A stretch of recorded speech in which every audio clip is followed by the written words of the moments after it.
Ladies and gentlemen, Good evening. Are you ready? Okay, here we go. You're listening to the Deal Room Podcast. Join us as we bring you the inside scoop on business sales and acquisitions. Get across trends in the area and hear the industry's best recount their real-life tips, traps, and experiences. Now, here's your host, Joanna Oakey.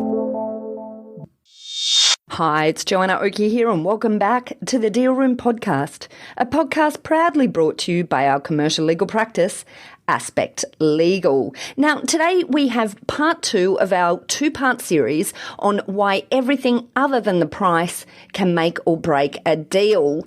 And of course, we have back again the fabulous Stephen Groves, Director of Quinn M&A, who deals in mid-market transactions, sales, mergers, acquisitions, and valuation advice. So if you missed part 1, then maybe you just might want to head back now and listen to part 1, because we have a really good discussion there all about a number of matters that buyers and sellers don't necessarily immediately think about as being as important or more important as price in their negotiations. And today we are continuing on with that theme. So here we go. Great. Well, Stephen, thank you so much for coming back onto the Deal Room Podcast to serve up part 2 of our episode all about why everything other than the price makes or breaks a deal. Joanna, thanks very much for having me back on. It's an absolute pleasure to be here again. Well, look, I had a lot of fun talking about each of these areas in part 1, but we're only halfway through. So let's recap. What were those 2 areas that we talked about in part 1? So we had a discussion about warranties, and it's a really interesting area. As you know, as a commercial and corporate lawyer, Joanna, warranties get thrown into contracts. Some aren't too risky. Some are a little bit dangerous for some sellers to accept, and accordingly, they can cause some difficulties in accepting offers that might have a really great price but have some really funny warranties thrown into a deal. The other interesting area that we spoke about was buyers being unsuited to a business. So we touched on a couple of things, especially with relation to customer contracts and ensuring that they can be assigned, because it's a high-risk area.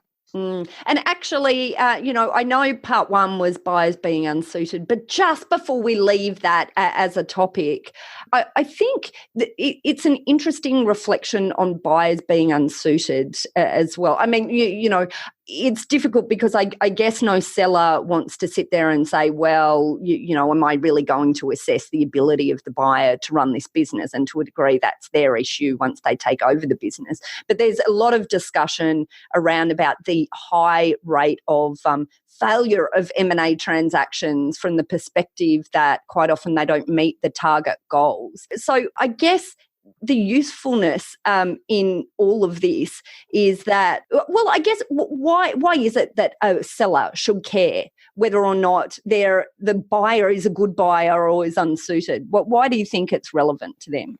Look, I think there's a couple of factors that come into play. Firstly, if buyers are unsuited, a transaction may actually never proceed. So if during a sales process a buyer comes along and a seller thinks, gee, this is great money, they're going to throw all this cash at us to buy the business, let's go and do due diligence with them and start trying to draft up contract terms. Everyone goes off on their merry way. Due diligence is done.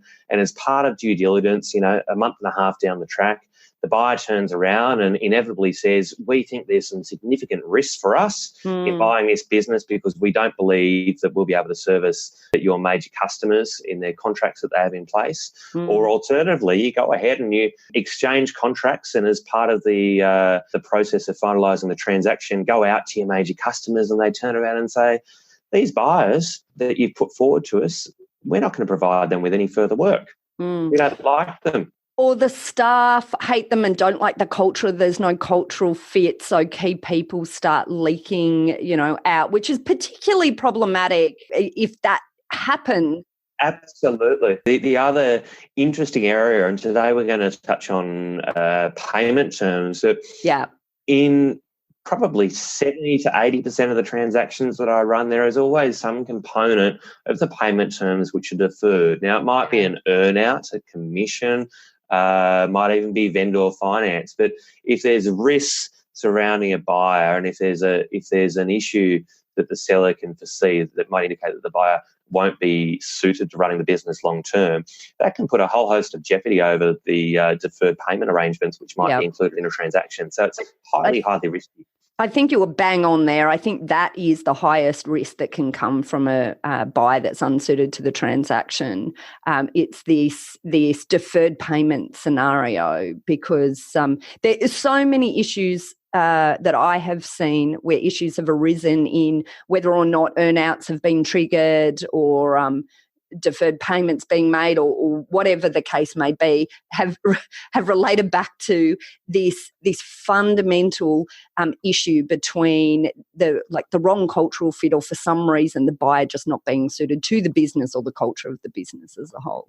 Absolutely. And I find a very pragmatic approach works well, and it comes back to how you prepare the business for sale. So one of the processes that I think is remarkably valuable to undertake during the preparation process is to put together a target list of buyers, potential buyers, and to undertake some analysis on each of the buyers. Firstly, to assess their capacity. So do they have the capacity to buy? Do they have the financial position to enable them to acquire something?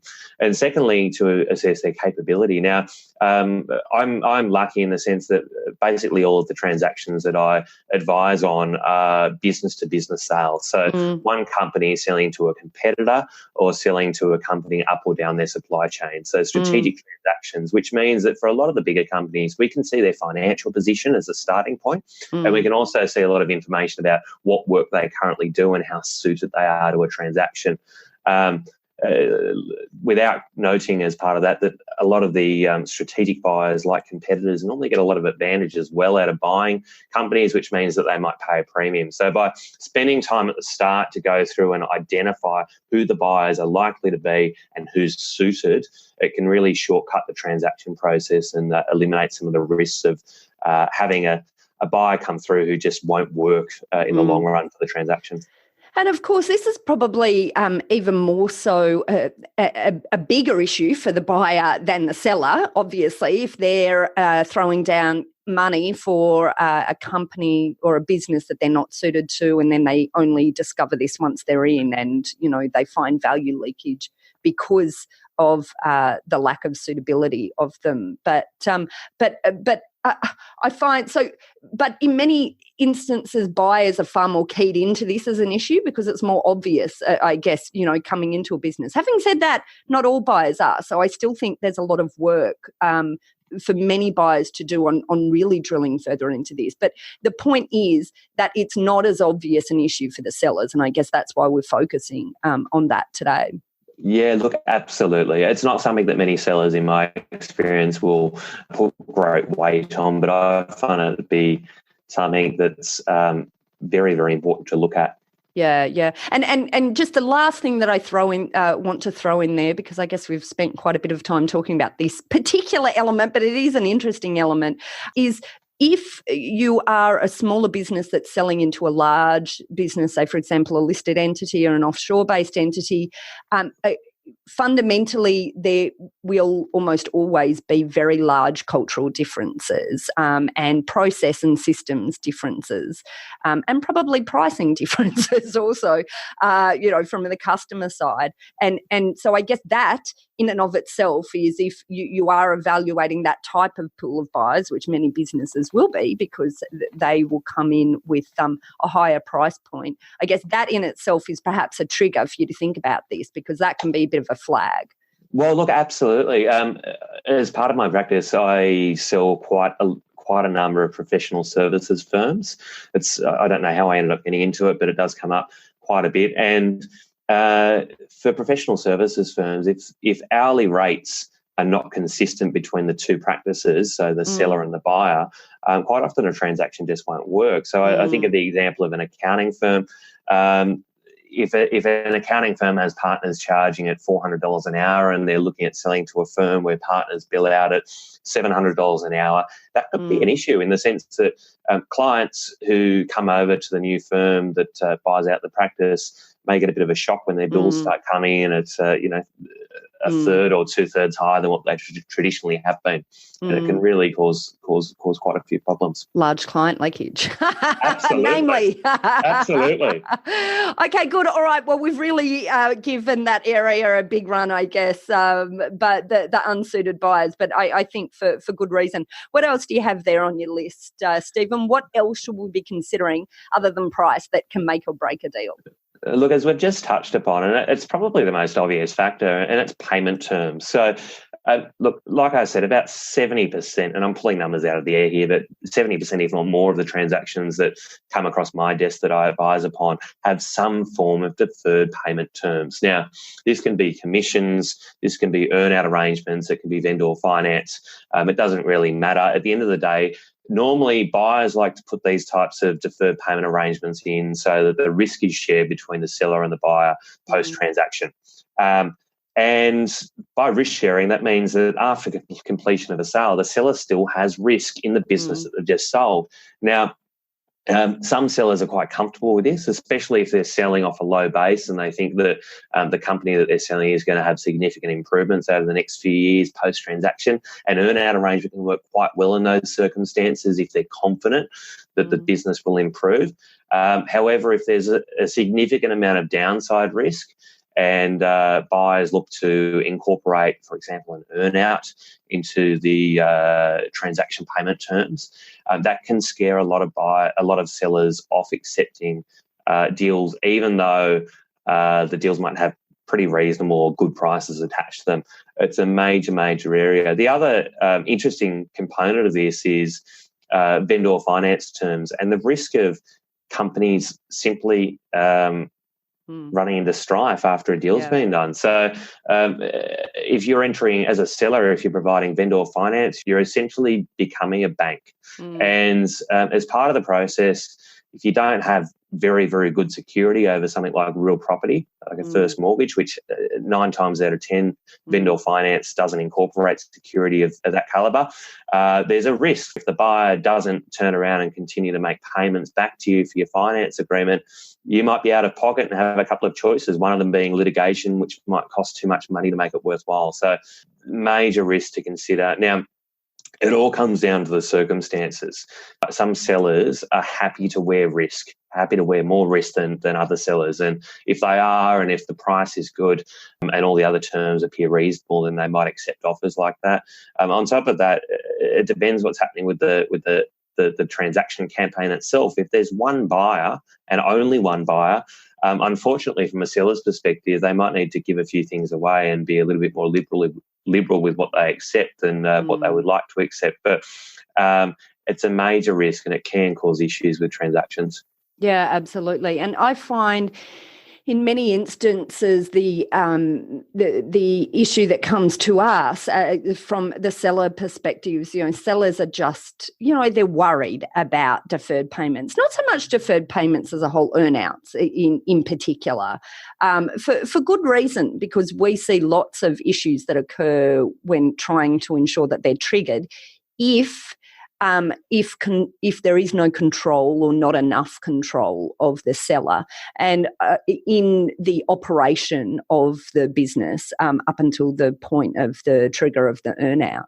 And I think that's a really important consideration, just working through the amount of control that a seller has. Also bearing in mind, though, that things might also not be entirely rosy once the buyer and seller start interacting together post-completion, because quite often the idea of that is far better than the reality, in my experience.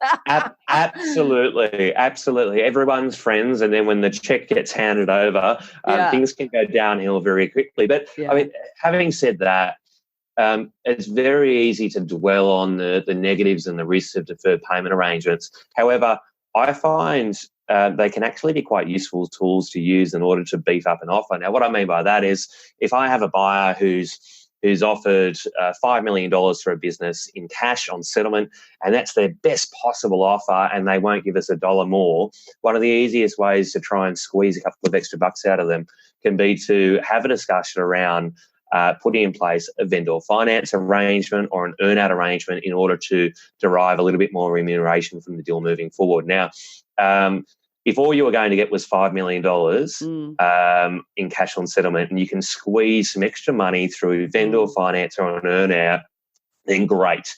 Okay, so that's the payment term issue, which in itself does allow a little bit of creativity, obviously. And I guess the one point that I would make on all of this is that quite often this is the point that we will end up with our clients if they're particularly concerned, coming at it from the perspective of saying, well, what's the minimum amount that we would be happy with for the sale of this business, and then considering an earn out or however it's created on anything on top of that as a bonus is a good way to mentally approach it if that's the benefit that is going to be driven. Of course, we don't want to do that and then relax our approach on making sure we actually try and tie it in as much as we can. But I think that's a good mental approach to have towards earn-outs in some instances where there's a lot of concern about whether or not there's enough control to ensure that they're triggered.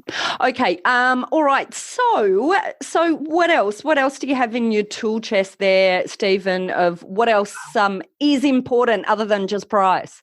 Well, look, there's the last thing that I wanted to touch upon, and there's a bit of a story behind it, actually. But we love stories.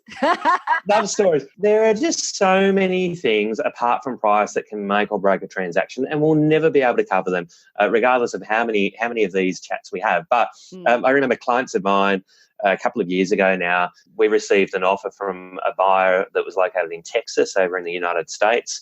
My clients were located in Sydney, Australia. And the buyer put forward a very generous offer, great terms in general, except for one. And the one term that was just obscene was a term that required my client's business's premises to be relocated from Sydney to Texas, and in doing so, for all of the key management staff to relocate from Sydney to Texas. Now, maybe if there was one management team member who was a little bit comfortable with that, it might have worked. But there were 5 key management team members. Each of them had set up shop here in Sydney and lived in Sydney for, some forever, some for most of their lives, with families and commitments and the like. It was a really interesting term to get, and it obviously meant that the deal just would never work.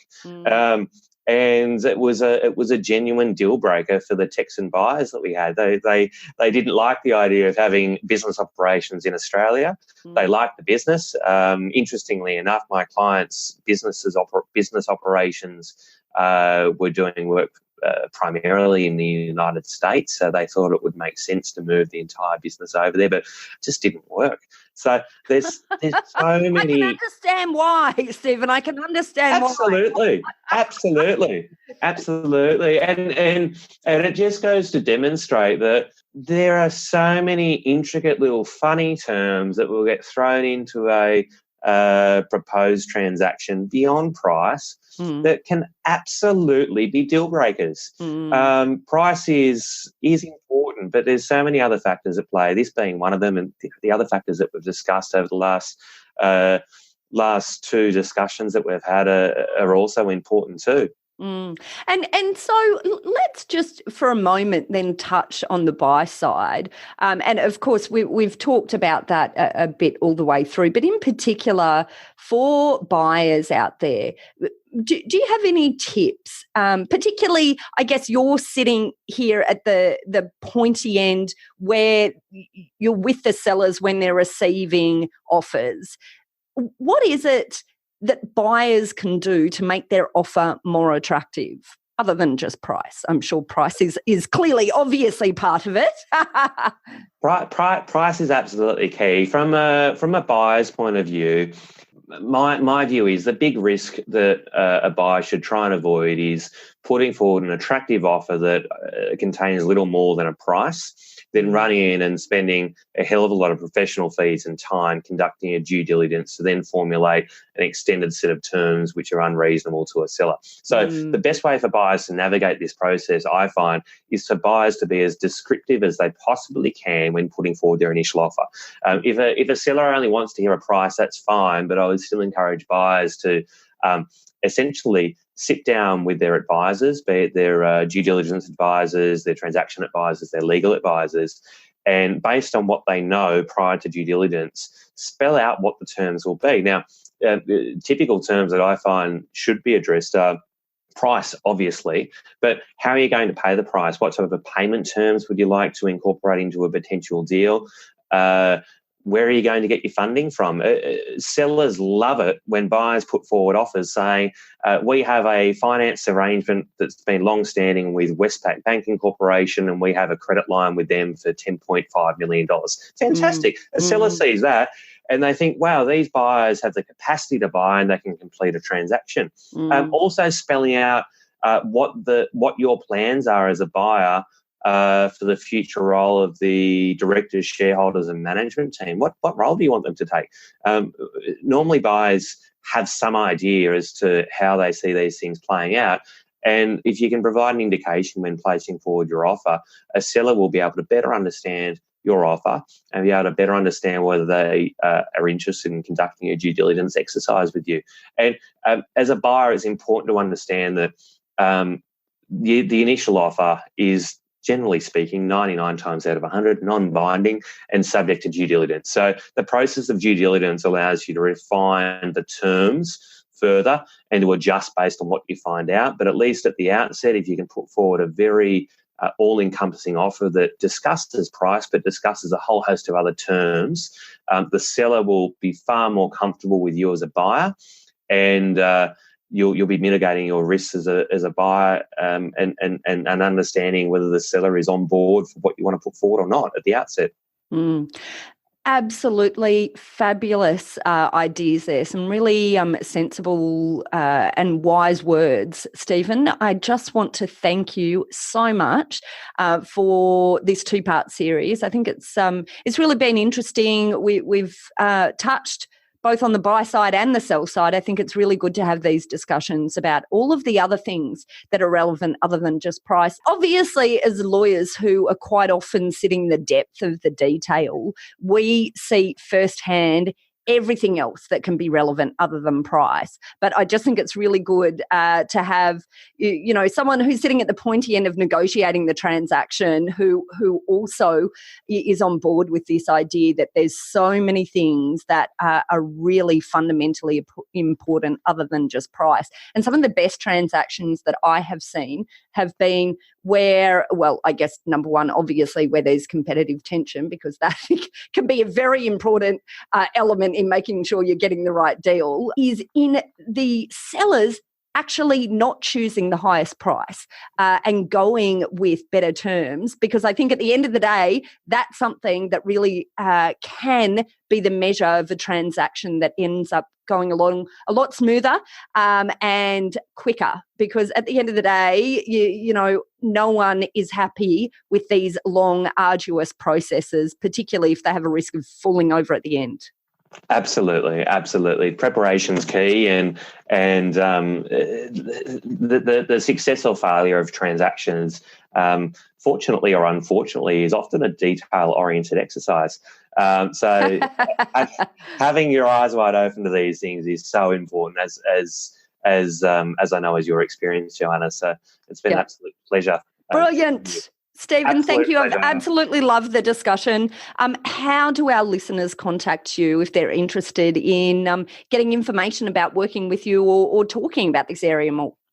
Look, thanks, Joanna. I'm a director at Quinn M&A, so your listeners can either Google Quinn M&A or visit us at www.quinnma.com.au.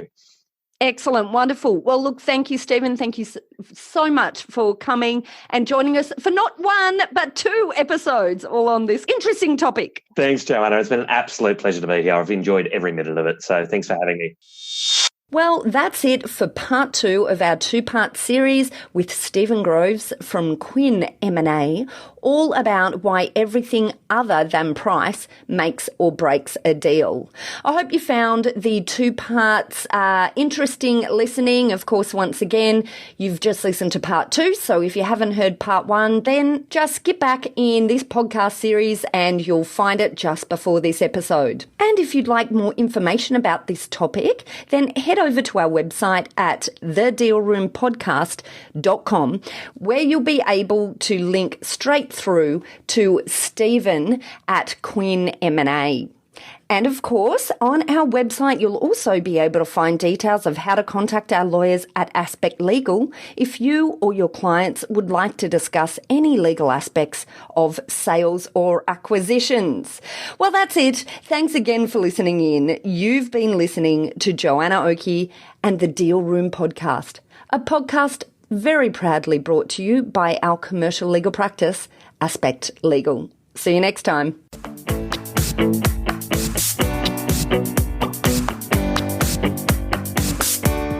Aspect Legal has a number of great services that help businesses prepare for a sale or acquisition, to help them prepare in advance and to get transaction ready.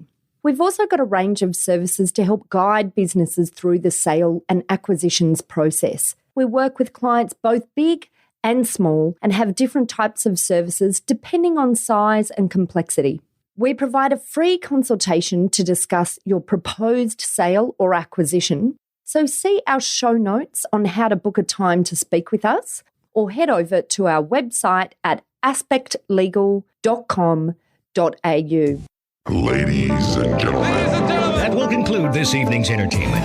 Thanks for listening to the Deal Room Podcast. To find out more about this episode and other episodes in the series, check out the show notes or head over to our website at thedealroompodcast.com.au.